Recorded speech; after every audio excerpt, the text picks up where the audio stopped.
त्यावेळेस असं सीन झालं, की बहिणीला म्हणलं, "ऐक ना, असं-असं माझ्या आवाजात ट्राय करू, काय वाटतं चालेल का?"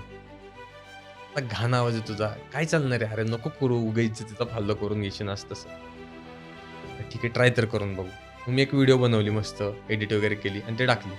संध्याकाळी टाकली, झोपलो, दुसरी दिवशी उठलो. त्यावेळेस TikTokला दुसरी दिवशी उठून बघितलं, रातोरात तिला 500 के व्ह्यूज गेले. परत संध्याकाळी होईपर्यंत ती व्हिडिओ गेली 2 मिलियनला. मी असं बहिणीला केलं, "बघ," म्हणलं, "तू म्हणली होती माझ्या आवाजात दम नाही, ह्या आवाजामुळे पहिलीच व्हिडिओ माझी इथपर्यंत गेली." असं. मग तिथून माझं ॲक्चुअलमध्ये स्टार्ट झालं आणि TikTok बॅन व्हायच्या आय गेस 1-1.5 महिन्याखालीच मी TikTokला आलो पण ते कसं ना कमी पिरियडमध्ये माझा क्रेज जरा जास्त झाला त्यामध्ये.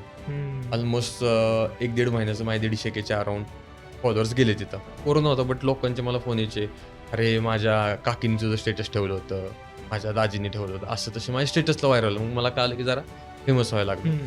जस्ट तिथून कट डायरेक्ट लॉकडाऊन संपलं वगैरे TikTok पण बंद झालं. म्हणलं आता करायचं काय?